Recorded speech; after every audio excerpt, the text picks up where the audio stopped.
Today we've got locks, we've got bridges, we've got restored canal, we've got abandoned canal up there, abandoned railways over there. So much to see.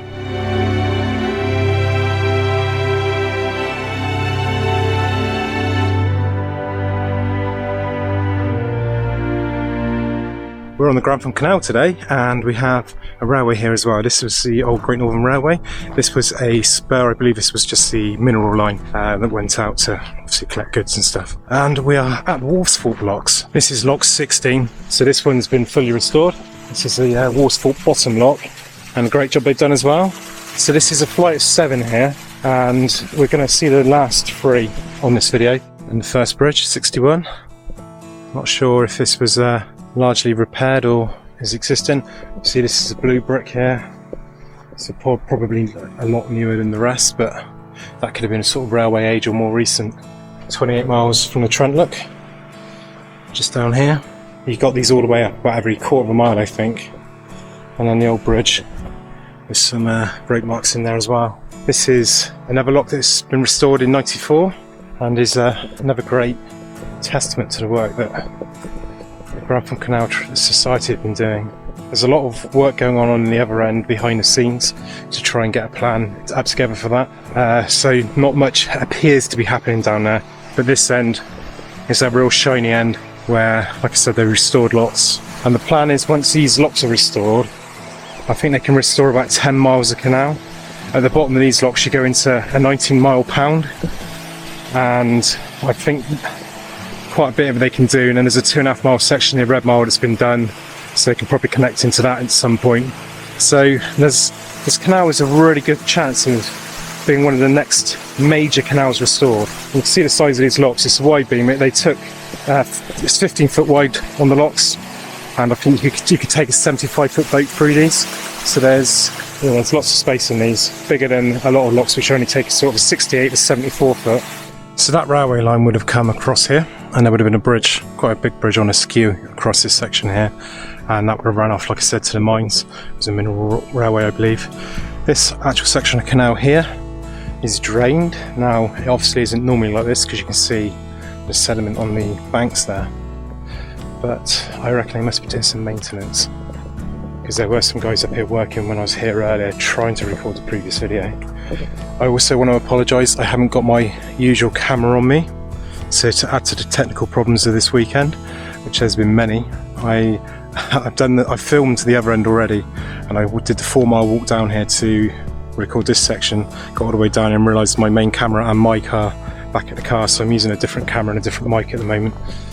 This actually should be slightly better footage, but the mic picks the wind up a lot more.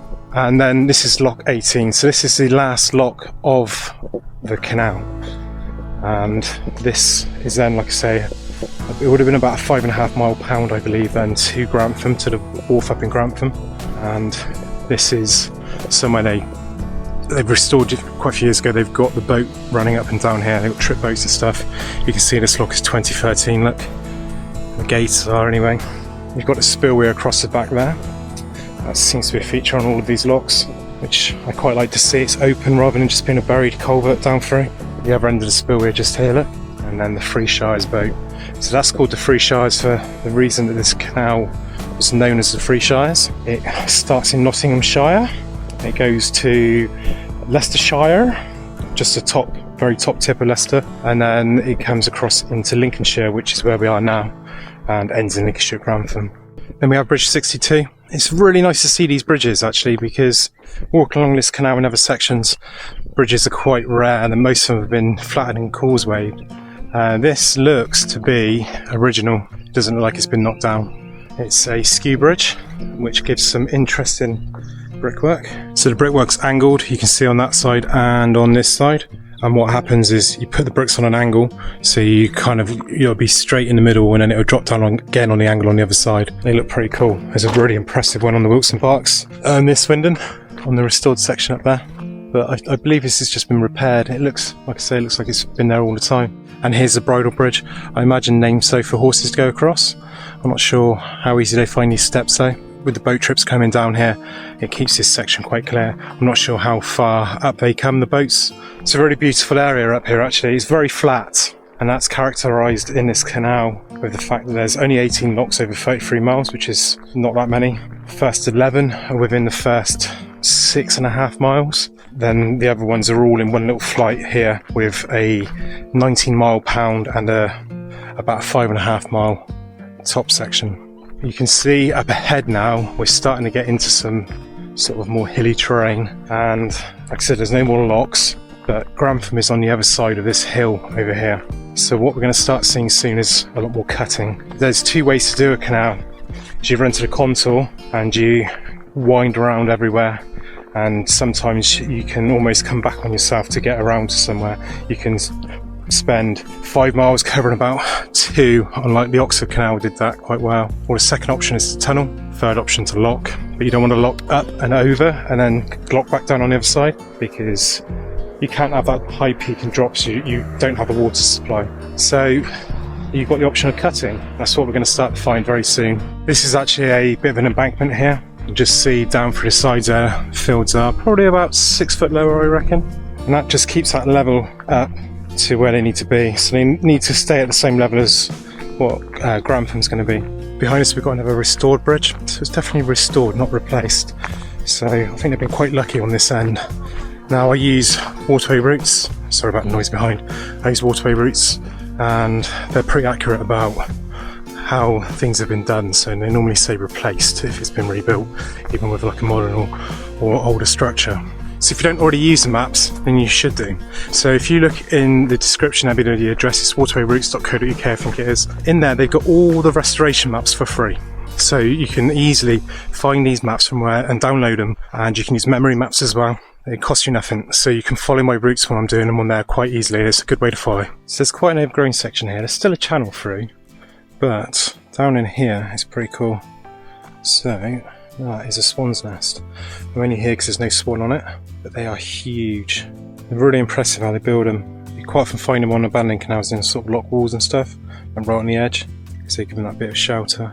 And across the other side of the canal now you can just see a little bit of a cutout. I think that's a feeder. So up in these woods up behind is Denton Reservoir, and that is the main feeder for the entire canal. And part of the reason why I believe this goes into a cut, because they can't really go above that level. If they had a reservoir right at the top, they could probably get away a bit more. And this goes into a winding hole where you've got a dredger moored up. And if you kind of look back here as we were walking, the reeds are suddenly clear, and then they go into that thick section where that swan's nest was. So I think they just ran out of time before the nesting season to carry on dredging through, because it's a lot clearer actually in the canal channel up here. So when you have a feed coming in, you need an overflow as well, and that's what we have here. Just here you can put stop planks in to raise the level a little bit, and it seems to be banked up slightly all the way through here. I did notice on the other side you can see some piling there, and this runs down through the overflow underneath this bridge down through this section here. Let me get a good look at it down here. So you've got this here, and also what you've got coming around here is the stream. Probably feeds the reservoir, also needs an overflow, and that's culverted underneath and runs down through to here. As you can see now, we're starting to go into that cut, so we've got banks on each side rising up. The canal's down there. This won't be any good for mooring down here when the canal is open, because the banks are too high. You'd be having to climb up a steep bank every time you got out your boats. So I imagine this will be largely left to grow as it is. There's no real point in clearing it and getting rid of the nature side of things here. The towpaths are excellent now, as they are all the way through this canal. I haven't found a single bit of bad towpath. I've done quite a lot of miles on this over this weekend. I think that's a combination of Canal River Trust and Grantham Canal Society doing a fine job. This is all CRT owned water still. I think some patches of it are in private ownership, but the majority is still Canal and River Trust.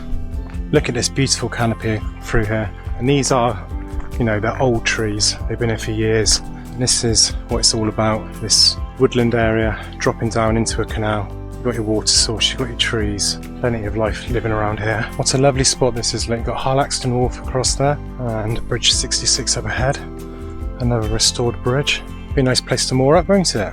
It's quite good to have this, because like I say, we're in the cut up here until you get into Grantham, which we're going to in a second.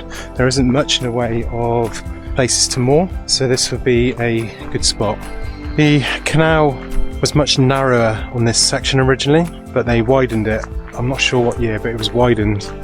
And there are still several slightly narrower sections that you could only get one boat through originally. And this is now leading up, we're pretty close to the edge of Grantham now. You can just start to hear the A1 running, and that's part of the major problem carrying this canal on any further. So here we are at the end of the line. This is the far end of the Grantham Canal as it stands. Up ahead of us is the A1. Now, Grantham Canal Society don't want to stop here, they want to take it right in. The canal runs for about another 1.5 miles from here, and the A1 just up ahead of us is due a major upgrade. There are some rumours floating around that it may be upgraded to motorway standard, and if any upgrades are done, then there is a possibility that a bridge could be built here to take the Grantham Canal underneath. As we follow up through, you will see why it can work and what's ahead of us. So yeah, this is a little mooring platform.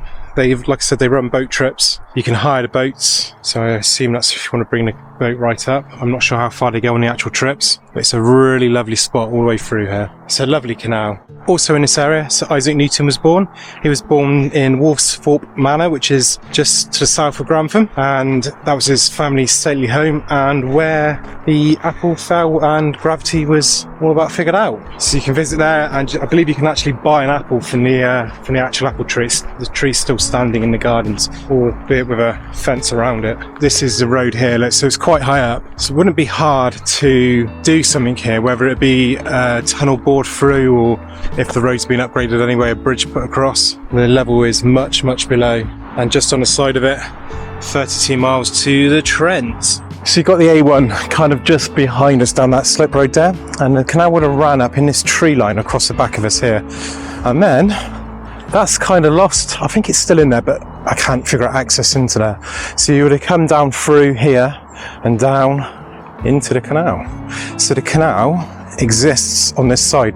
Just seems to be that section between here and the A1 that's missing, and this is culverted, so I assume there's no bridge there. I guess that was taken out a while back, but if you look at the heights, there's more than enough height to get a bridge through there. Whether they've got to sort of bore it more or close the road and dig it, there's a possibility to do it. So their hopes of getting the canal into Grantham, I think, are quite good hopes. You know, they're very achievable. But look at this here. It's very shallow, needs a good dredge. I don't know where the water level would have been, probably not far from where it is now. This is a very real possibility. This is quite a nice spot actually, because if you look at it, you've got the canal just in my right here. You've got the tree cover across this side of where the towpath was, where we're on now. You've got trees in the bank here, which are going to have to be removed if it comes through here. And then you've got a full gap of trees there. So even with those trees removed, you're going to lose a tiny little bit of habitat in the trees, but all of this is useless anyway. Once a waterway is restored and you've got a clear waterway, you're going to have your fish, your ducks, everything in there, and then you've got the trees on each side for the canopy, and a lot of that gap that's missing will fill in. So you're not going to lose a huge amount, so it's a good way to show it. I mean, again, this stuff here, look, this is just a fast growing hedge type thing. Nothing's nesting in there, nothing's really surviving. Birds probably land on it, but that's about as far as it gets. So you can see the line just here again, it's all here. It's bit overgrown on the banks here, but that's just the time of year. And you've got just on the other side here, reeded area, you can see, but a clear line down there, and then you've got the Trent Road Bridge just ahead. So this has been causewayed, so it's been flattened and culverts have been put through, and this is one of the bridges.